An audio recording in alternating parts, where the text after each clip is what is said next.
You are listening to Middle East Monitor Conversations, bringing you lively discussions with prominent voices from the region and beyond, as we delve deeper into issues shaping the Middle East and North Africa, from politics, the culture, and the arts. Hello, welcome to MEMO Conversations. I'm Asman Butt, and my guest today is Sara Saleh. She is a writer, human rights lawyer, organizer, and daughter of Lebanese-Palestinian-Egyptian migrants based on the Bidjigal land. I know I've completely butchered that pronunciation, in Sydney, Australia. Her poems and short stories and essays have been published nationally and internationally in English and in Arabic. She is the co-editor of the groundbreaking 2019 anthology, Arab, Australian, Other, Stories on Race and Identity. She has made history as the first poet to win both the coveted Peter Porter and Judith Wright Poetry Prize. Her debut novel, Songs for the Dead and Living and Poetry collections, The Flirtations of Girls, are both out this year. Sara, welcome to MEMO Conversations. Thank you so much. I'm so happy to be here. And it's our pleasure to have you. It's been, a real delight going through some of the stuff that you've done. But I want to sort of start, go back to the origin story, as it were, the OG. And I want to ask you, could you perhaps tell us, because obviously, as you've pointed out in the bio, you obviously grew up in Australia as a Muslim Arab woman of 3 different Arab nationalities all in one.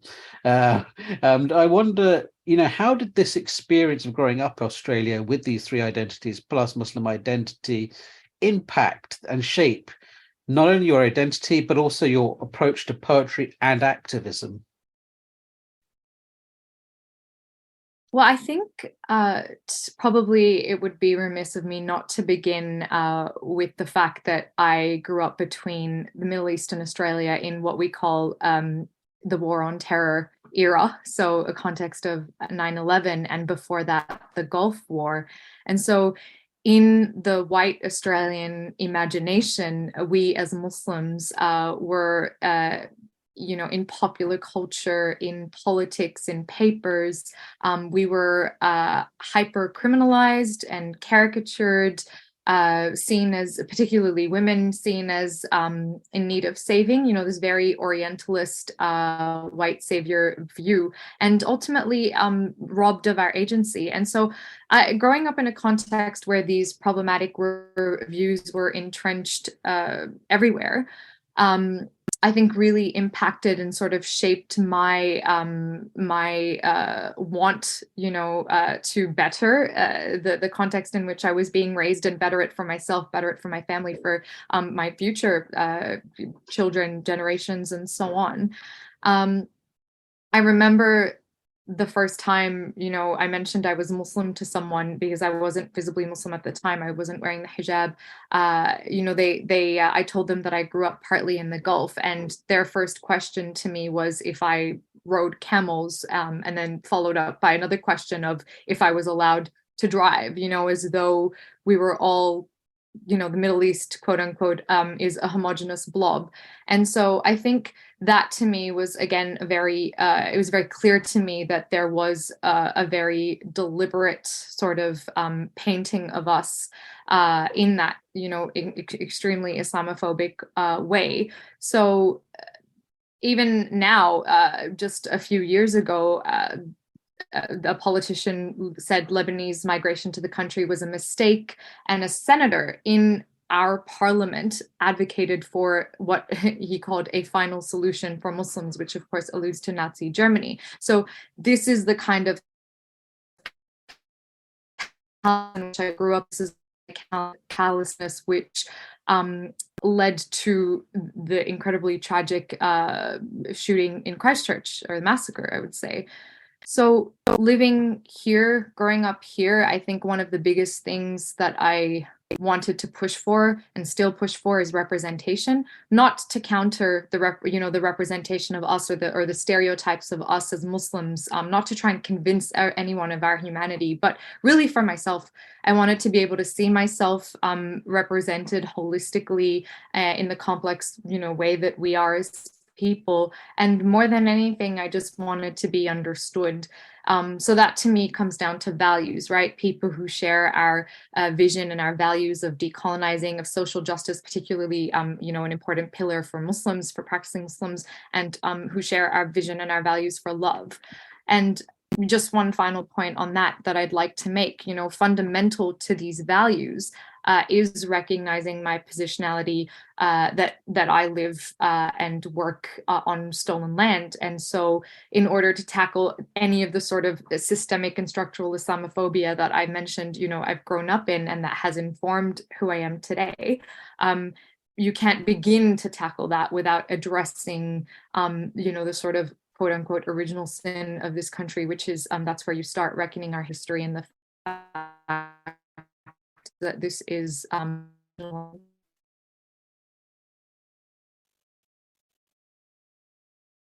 Yes, and yes, and as you said, obviously we're going to get into all of these different topics, such as the what's happened to the indigenous inhabitants of Australia, how that connects, and also how we can think about Palestine in the Australian context and its activism. But I still want us to go back. So you've obviously just talked about the experience of growing up and what you grew up with, but you did sort of then, when you've sort of hit your teen years, you were very active in your sort of 16, 17-year-old. You were going out, you were writing articles, you were doing journalism. You did an article that won an award on Egypt in garbage collection, the people who live in those communities. You won an award for it. You did an internship with CNN. Could you perhaps tell us a little bit about this? Now you're really digging back in there, aren't you? It's not something that I've thought about for a very long time. But I think, yeah, as you called it, it's nice to revisit the origin story. But if I can, want to take you back even further. And what I would say is, for a lot of Palestinians, I am mixed, but partially that. And, for a lot of us, we learn to march before we walk, that we chant for freedom and demand our rights before we talk. And so I grew up in a politically active family, and I was very lucky to be able to have these, conversations, and also to ground that and link that to my faith. And I think that's what really gave me a sense of purpose and the coordinates for how I wanted to navigate my life, before I even came across some of these really big issues, right? And as a child, you kind of sense something is wrong. You sense that you're in a world and love a world that probably doesn't really love you back, but at the same time, you don't really know how to name it. So I think being able to have really honest conversations and being encouraged to ask questions, and also the fact that my grandfather was a journalist himself, so really being inspired by that and thinking that my path was already written for me there. So, but one of the most watershed moments, I think, of my life was actually the death of Hamad al-Durra in Gaza. So, a lot of people maybe of this generation, I'm not Gen Z, as my sister will remind me often, but he was, Mohammed al-Durra is the viral image, right, of what I call, the viral image before viral images became a thing. So, he was an 11-year-old who was 11, and I was 11 at the time, and looked like me, could easily pass for a family member, and was shot and murdered and died in his father's arms, shot, of course, by the Israeli apartheid regime. And so I think, for me, again, realizing at such a young age that there's clearly some serious injustice in the world, and how am I going to reconcile that, and what are my responsibilities in that, and what are my privileges in that, and that's what led me to writing, right? At the time, and dipping my toes in those waters, which is what led me to write that article that you mentioned. Yes, and it's interesting as well because, as you sort of mentioned as well to me earlier, that obviously you did sort of go into the path of journalism because, as you said your grandfather was a journalist. You did work with CNN, but now you sort of moved away and you've become obviously a poet, which is obviously it's kind of interesting because poetry is very traditionally something you do in the Arab world. Everyone does it.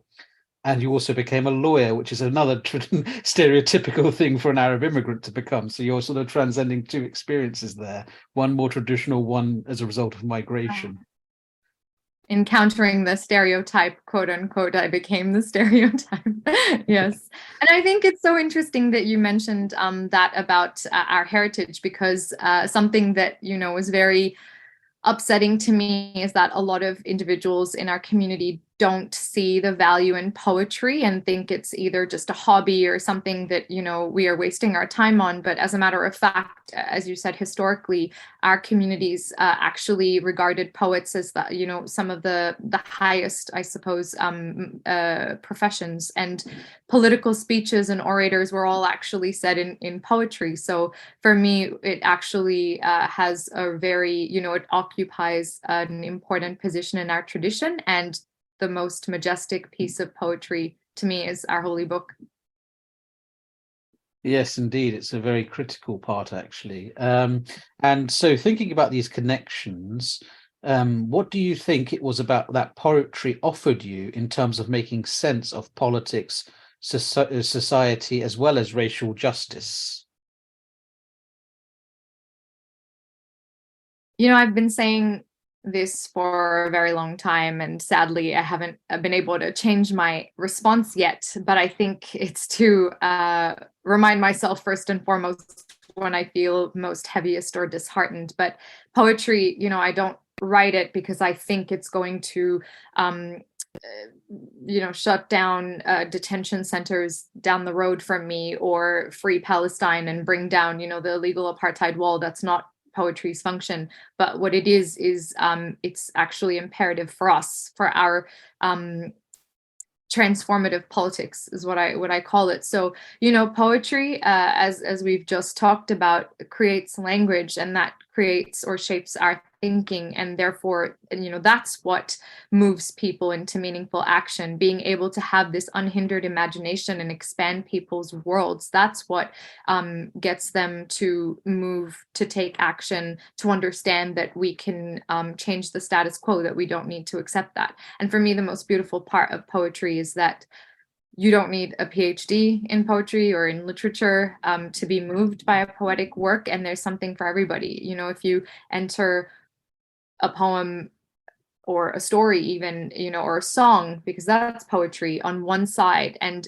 exit feeling like you've been transformed, you come out on the other. It's like you're walking through a portal.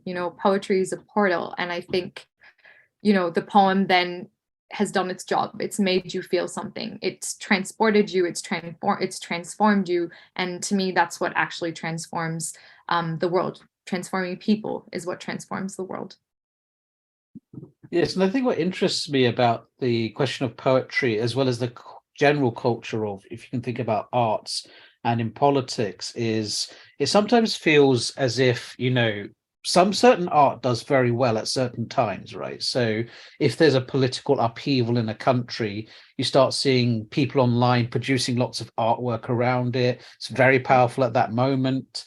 But I always come back to the question, well, will it last this moment? Because the weird thing with arts is that some things are very powerful in a certain moment, and then they disappear from the discourse and no one's that interested.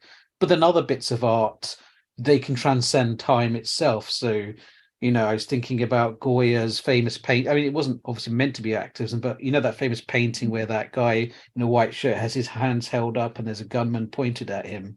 Something about those images sort of still lives with us. And I'm sort of wondering now also, where does poetry sort of fit into that? Because I was thinking, obviously, some of the greatest poets in the Arab world are still quoted today. I mean, Darwish, obviously, in the Palestinian context, he's been dead for quite a long time. And arguably his environment was a different one to the one we have today, but there's obviously enough similarity that his poetry is still very relevant, and I have a suspicion it will live on well beyond even long after Palestinian liberation. So what's your sort of feeling about the relationship between poetry, time, and the power of poetry in that regard?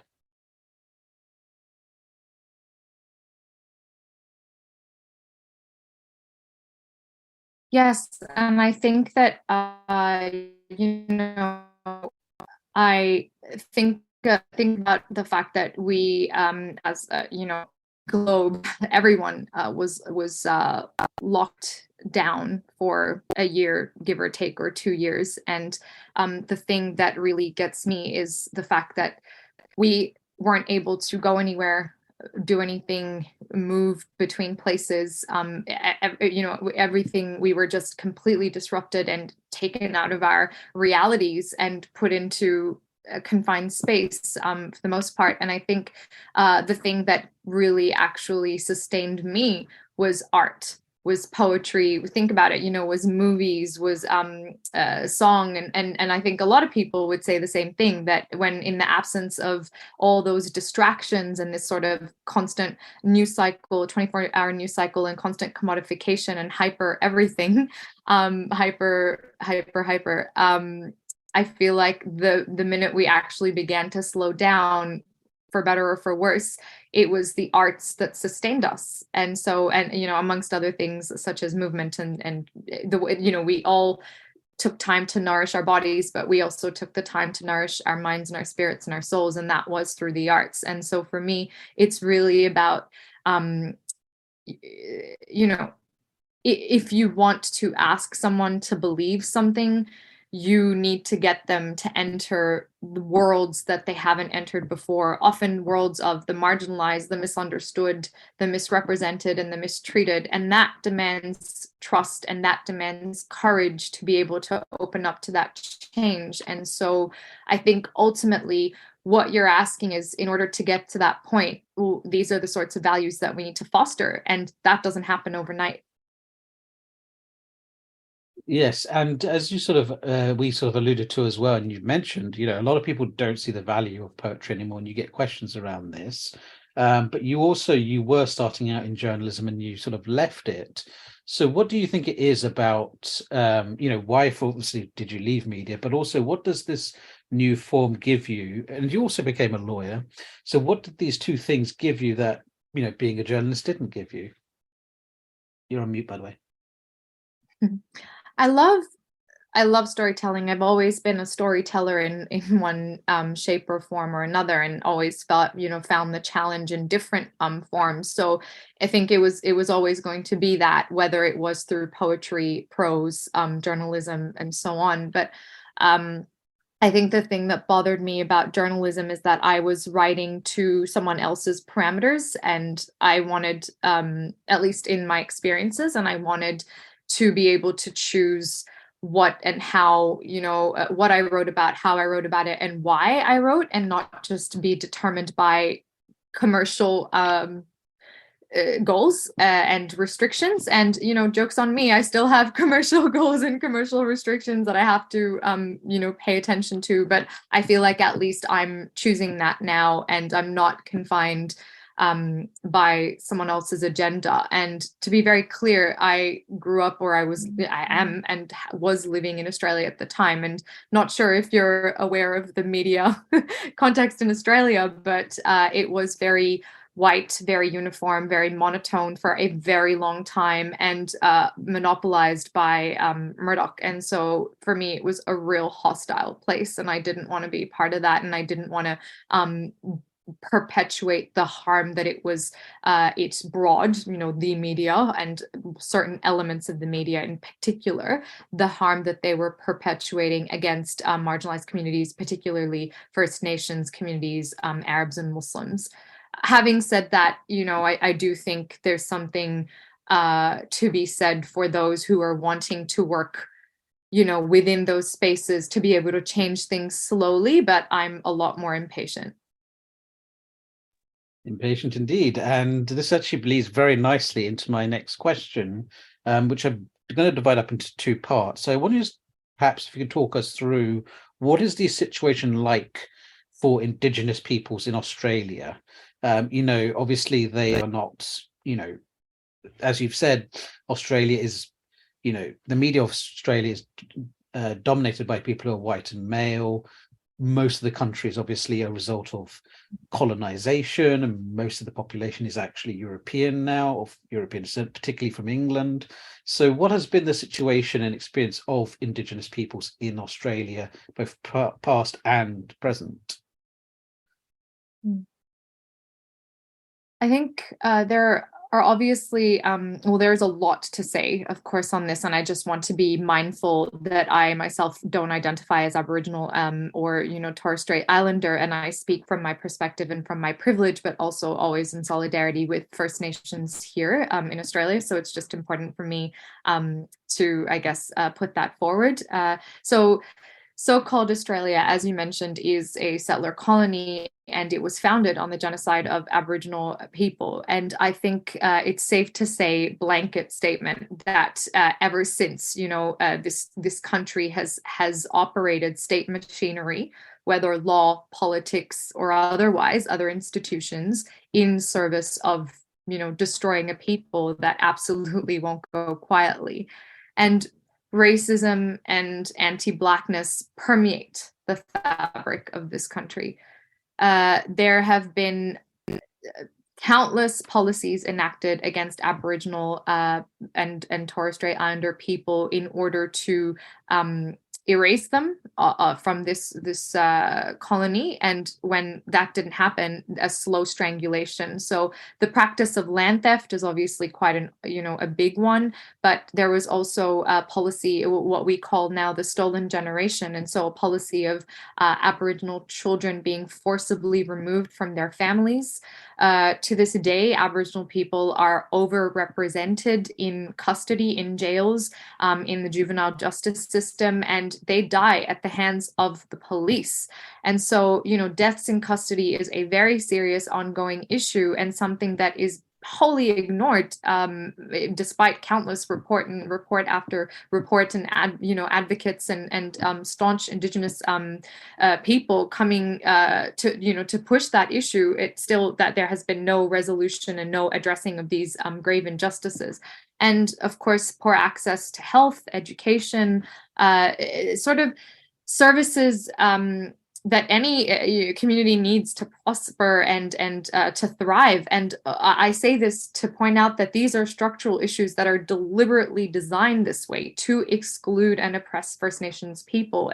So they are set up to fail in their own land. And so to take it to Palestine, for example, because I've been doing a lot of Black Palestinian solidarity activism work, on the surface, there are a lot of similarities or parallels, and that's important to recognize without reducing either of these struggles. They're both settler colonies. They're both built on these narratives and false narratives and myth making is what I like to call. So in Palestine, there was the famous slogan, "A land without a people for a people without a land." And here, terra nullius, land theft, something in common, as I mentioned before, and a very punitive system of incarceration that functions to warehouse and disappear Palestinians in Palestine and First Nations people here. But, I want to end on, I think, a more hopeful note, a more important note at this point, which is to say that we also share in resistance. So right now, I mentioned working on Black Palestinian solidarity. We are sharing sharing knowledge, connecting, building together, trying to articulate visions for what our futures might look like. And so, for example, right now we've got a conference coming up to highlight shared Black Palestinian solidarities here in so-called Australia and our connection as we fight for liberation here and everywhere. I was actually going to ask you about the parallels between the Palestinian and Australian experiences of Indigenous, but I feel like the next question I could ask then here is, what do you think it is that Palestinians and Palestinian activists can learn from the Aborigines' experience in Australia, and what the Aborigines' Australia experience can give them, and also what do you think Palestinians can give the Indigenous Australian experience in terms of activism and how it can contribute? You dropped out, but I think I got the gist of the question, which is to say, what can we learn from each other, essentially? Yeah, learn and give each other. So yeah. I think the situation and Palestinian rights activism broadly around the world, but specifically here in Australia, has really shifted. For the longest time, we've been punished for speaking out, and it has been very hard to articulate, not because for lack of trying or because we don't have the language, but because we're either silenced, erased, or dismissed by a lot of elements of the media, including left-wing media that are meant to be that are, widely characterized as progressive. And so we've been left out of conversations about us. And what I can say is that the incredible increase in consciousness that's taken place is definitely in large part due to the Black Lives Matter movement globally, but specifically here due to Black Lives Matter movement in Australia. And I want to specifically mention the Nothing About Us Without Us campaigning that First Nations communities have been doing here, which really is about ensuring that when that you are regarded as the expert on your own issues, that people aren't speaking on your behalf, that you aren't left out of conversations or policy making or law making about you, that you are the person, that you are the community, at the forefront of that, and that you're consulted, if not driving the agenda for what concerns you and for the wider, conversations around decolonization and liberation. So for me, I think we are indebted to Black communities here in Australia for enabling us and helping us to shift that conversation, for ensuring that we are the owners of our conversations, and for being able to use language that has now developed, that's now commonplace and everyday, such as words like colonization or settler colonial project. Because 10 years ago I couldn't touch that really in public discourse without there being serious consequences. 5 years ago, maybe I could touch it, maybe just a little, but again, not without serious consequences and without serious explanations. And I think now I take it for granted, and it feels like such a relief to be able to use these terminologies, this lexicon, and not have to constantly shoulder the burden of explaining what that is and trying to convince people it's now taken as, Australia is a settler colony, Palestine is a settler colonial project. So I want to now turn our attentions to the Palestinians in Australia itself. Before I ask the question about activism and the reaction, I wanted to, because you've said something that's kind of interesting to me, which is that, you're sort of expected to be a kind of expert on your own cause. And I'm sort of wondering about, because effectively, if you're an average person growing up in Australia or of a Palestinian descent, you're suddenly, to take that on, there's a kind of burden that's placed on you to sort of advocate for Palestine and to know everything about Palestine. And I sort of wonder how that sort of impacts people who grew up there. I mean, obviously, I suspect most people are happy to talk about Palestine and do want to sort of share it. But because of the nature of, the Palestinian cause and the nature of the way people respond to it, it can sometimes be a kind of a hostile experience, which means that if you're sort of an individual growing up there, you're sort of in a situation where if you start mentioning something about being from Palestine, suddenly you're thrown into a position where you're having to refute Israeli propaganda or something like this. So I'm wondering how it affects the way people identify as Palestinian in Australia.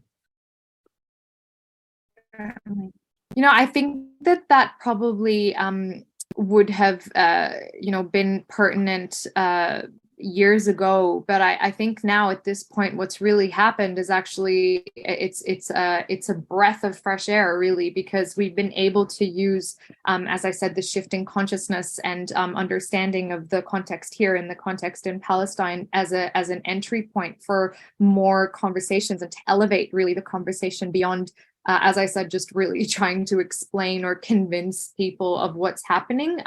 That's if there's even space for that. So I think for me, what's really important is being able to and also now not just respond in a way that articulates what we are up against and what we're fighting against, but actually what we are fighting for. So where are we taking this? What do we want out of this movement? What do we see as our future? And that for me is actually not a burden at all. I think that for me is a responsibility. It's something that I take seriously, you know, as someone who, you know, is part of this wider movement and is invested in movement building alongside Palestinians and alongside First Nations people. So for me, that's actually a really critical part of the next steps. And the other thing that I would say is, you know, not to diminish from the fact that it is exhausting, not to diminish from the fact that there can be what we call, you know, a burden of representation.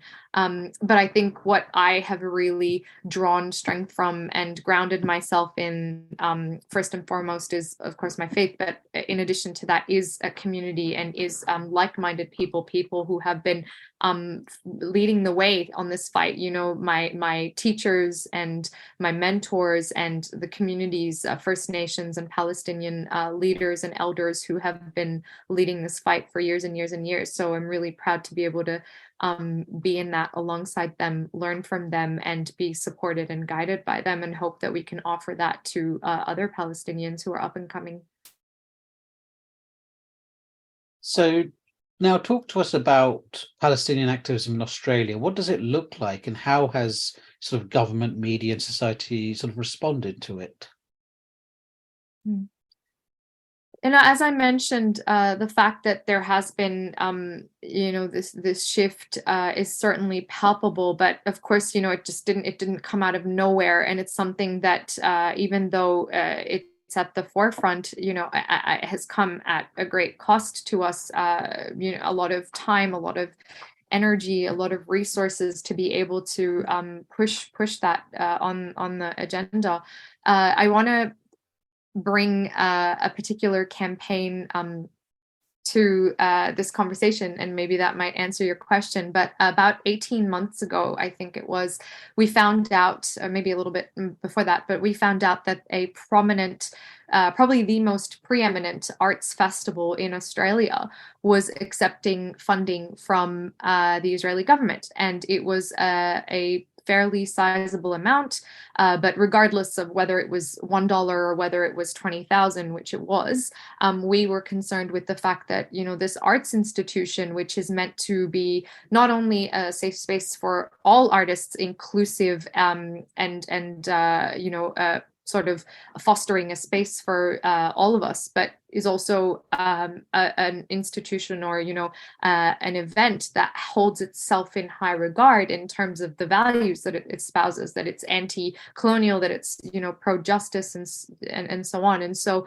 when we found out that this institution, this arts festival, was accepting money, we spoke to them behind the scenes. We explained why this was problematic, that it was crossing the picket line, that it was in contravention of, you know, boycott, divestment, sanctions movement. You know, the response was, there's nothing that we can do about it. We can't withdraw. And then we were forced to go public. And what was amazing to me was being able to talk to all these artists from all walks of life and to say to them, this is what's happening. Obviously, you know, you have a choice, but it would mean the world if you could stand in solidarity, if you could be in solidarity with Palestinians and join the boycott of this festival. Of course, First Nations artists were the first, without us even asking, came to us actually and asked, you know, this seems pretty problematic. Do we still go ahead? And, you know, boycott isn't actually unique to or specific to the Palestinian movement. There has been talk of that for quite a while in climate justice circles. So arts festivals accepting money from fossil fuels companies here has been a real problem. And, you know, I think the fact that governments have responded in such a heavy-handed way, trying to ban boycotts or trying to limit this sort of civil disobedience, to me is the biggest tool that, or the biggest rather indication that these tools are working and that they're powerful. And so being able to mobilize all these artists and have important conversations on Palestine, even if they weren't able to join the boycott, which we totally respected, because, you know,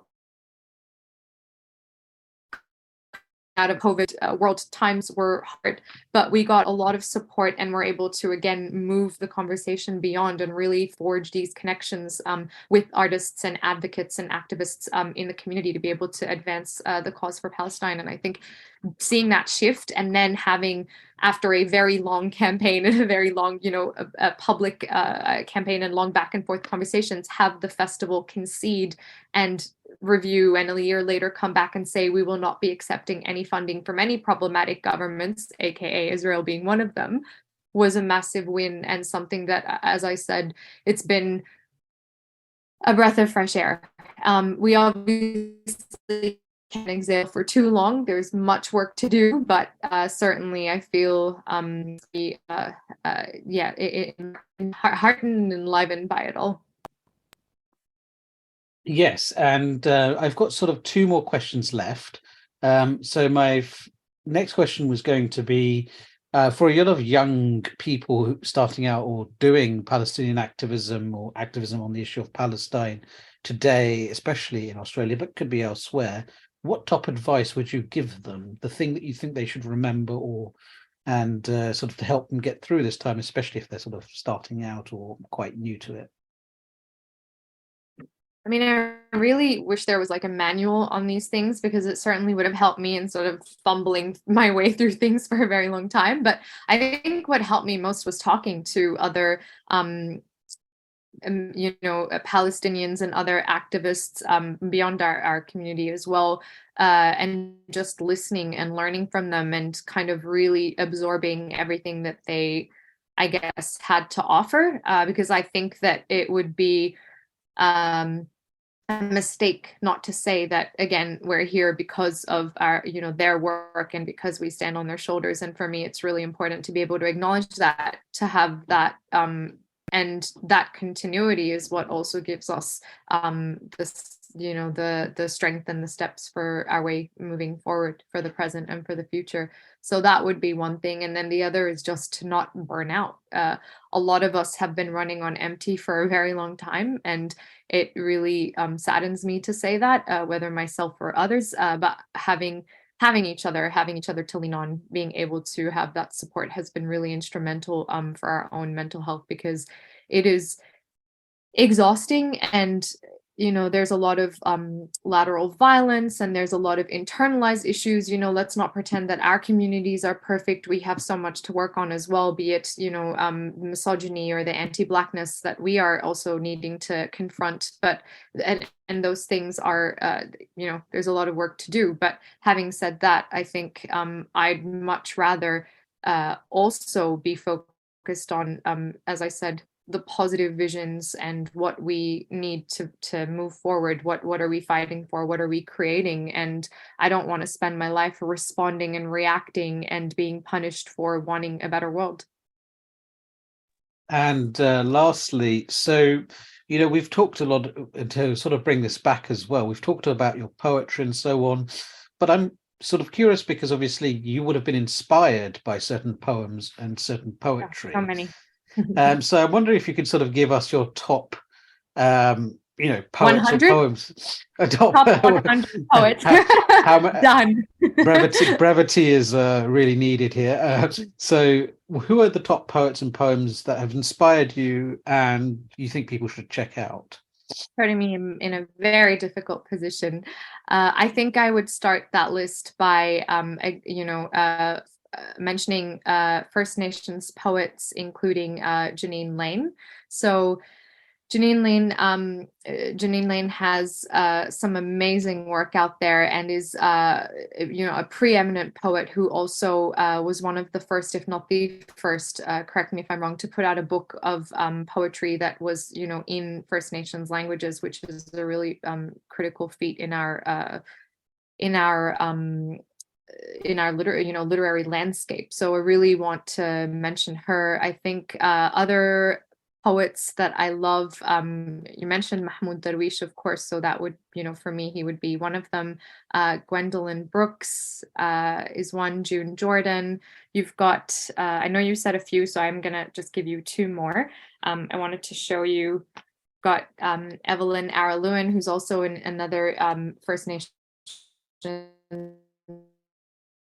poet here who's honestly experimental and has such a distinct and strong voice, and her poems are really interesting. She's a really powerful writer. You've got Alison Whitaker, and two of my absolute favorites, Sohail Hamad, who's a Palestinian-American poet, and please do check her stuff out. She's amazing also. And last, but definitely not least, is Nikki Finney. I didn't actually bring this for show and tell. These just happen to be on my desk always. And so it's very easy for me to pull it out and just say Nikki Finney, definitely her poems will always be relevant for me. She's someone who changed the conversation, on Southern Black people and their heritage and their culture. And I would be so lucky as to do even a shred of that for Palestinians.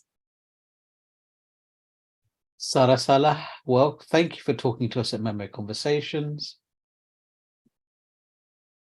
Thank you so much for having me. It was such a joy. And to our audience, thank you for tuning in. Please do tune in next time for more MEMO Conversations. This was Middle East Monitor Conversations, brought to you by the Middle East Monitor in London.